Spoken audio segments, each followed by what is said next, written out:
Now, what I want to understand is, like for DSPs, how hard is it to handle these new content farms with generative AI? Do they care? What's the catch there? Let's actually go back in time a little bit, right? So, I mean, you're calling it, AI driven, content farms, but, you know, one of the popular words for this in the industry has been MFA, made for AdSense, made for ads, not AdSense, made for ads.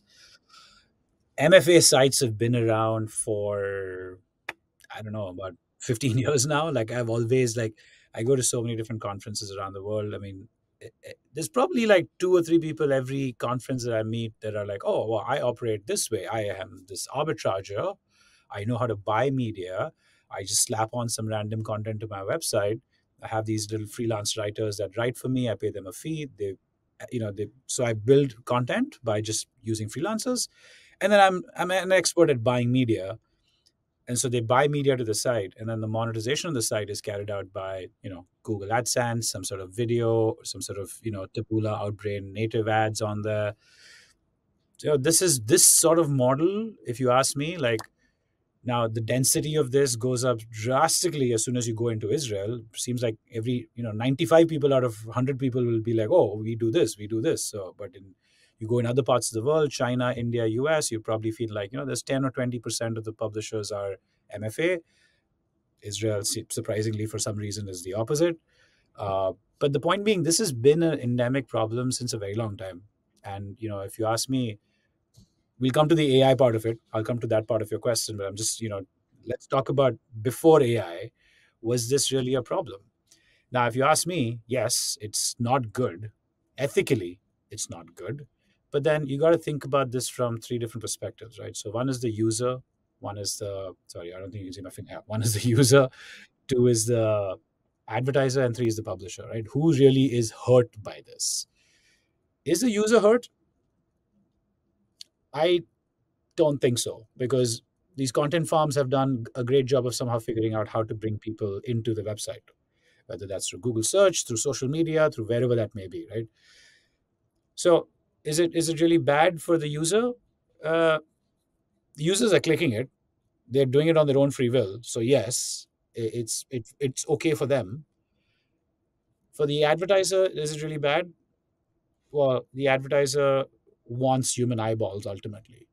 Now, if a real user is coming to these MFA websites and is clicking on the ad, I don't think the advertiser really cares, because for the advertiser, it could be content A or content B or content C. That's why advertisers advertise with these exchanges and DSPs, because they don't want to buy just one website. They want to buy millions. Now, in the millions, if you get some trash in the middle or trashy content, but ultimately users are still clicking, does the advertiser care?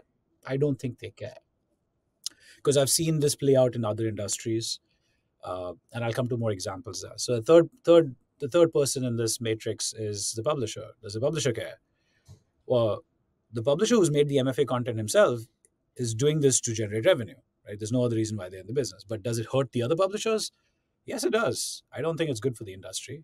I don't think there should be junky content out there in the industry, which is just MFA.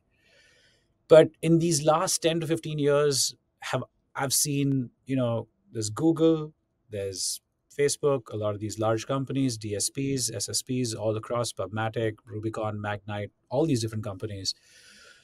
I don't think anyone's really taken very active steps to kill this, right? No one, there hasn't, I don't even think the IAB, and maybe, pardon me if I haven't read about this too much, but from what, I mean, if there was some sort of a rule around it, we would know about it, right? But neither has like the government bodies, like, well, neither industry bodies, IAB, local bodies, IMAI in India.